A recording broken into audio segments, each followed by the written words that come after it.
14 na kabanata. Sina Pablo at Bernabe sa Iconium. Ang nangyari sa Iconium ay katulad din ng nangyari sa Antioch. Pumunta sina Pablo at Bernabe sa sambahan ng mga Hudyo. At dahil sa kanilang pangangaral, maraming Hudyo at hindi Hudyo ang sumampalataya kay Jesus. Pero mayroon ding mga Hudyo na hindi sumampalataya. Siniraan nila ang mga mananampalataya sa mga hindi Hudyo at sinulsulan pa nilang kalabanin sila. Nagtagal sina Pablo at Bernabe sa Iconium. Hindi sila natakot magsalita tungkol sa Panginoon. Ipinakita ng Panginoon na totoo ang kanilang itinuturo tungkol sa kanyang biyaya dahil binigyan niya sila ng kapangyarihang gumawa ng mga himala at mga kamanghamanghang bagay. Kaya nahati ang mga tao sa lungsod na iyon. Ang iba'y kumampi sa mga Hudyong hindi mananampalataya at ang iba namay sa mga apostol. Nagplano ang ilang mga Hudyo at mga hindi Hudyo kasama ang kanilang mga pinuno na saktan at batuhin ang mga apostol. Nang malaman ng mga apostol ang planong iyon, agad silang umalis papuntang Listra at Derbe, mga lungsod ng Lycaonia, at sa mga lugar sa palibot nito. Ipinangaral nila roon ang magandang balita. Sina Pablo at Bernabe sa Listra. May isang lalaki sa Listra na lumpo mula nang ipinanganak. Nakinig siya sa mga mensahe ni Pablo. Tinitigan ni Pablo ang lumpo at nakita niyang may pananampalataya ito na gagaling siya. Kaya malakas niyang sinabi, "Tumayo ka!" Biglang tumayo ang lalaki at naglakad-lakad. Nang makita ng mga tao ang ginawa ni Pablo, sumigaw sila sa wikang Lycaonia, "Bumaba ang mga Diyos dito sa atin sa anyo ng tao." Tinawag nilang Zeus si Bernabe at Hermes naman si Pablo dahil siya ang mismong tagapagsalita. Ang templo ng kanilang Diyos na si Zeus ay malapit lang sa labas ng lungsod, kaya nagdala ang pari ni Zeus ng mga torong may kwintas na bulaklak doon sa pintuan ng lungsod. Gusto niya at ng mga tao na ihandog ito sa mga apostol.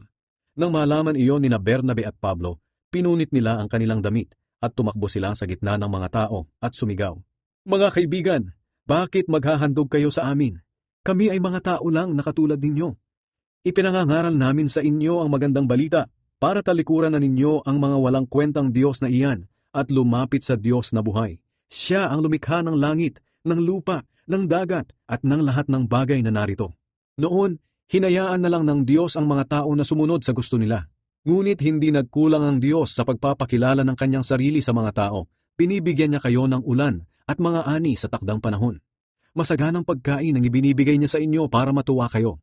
Pero kahit ganito ang sinasabi ng mga apostol, nahirapan pa rin silang pigilan ng mga tao na maghandog sa kanila.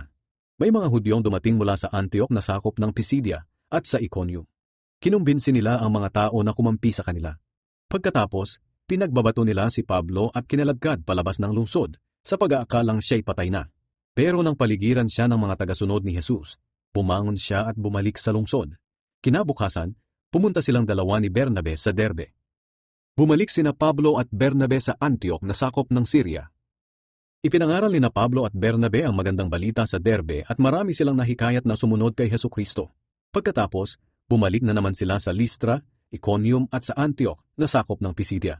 Pinatatag nila ang mga tagasunod ni Jesus at pinayuhang magpatuloy sa kanilang pananampalataya. Sinabi pa nila, "Maraming kahirapan ang dapat nating danasin para mapabilang sa paghahari ng Diyos." Pumili sina Pablo at Bernabe ng mga mamumuno sa bawat iglesia.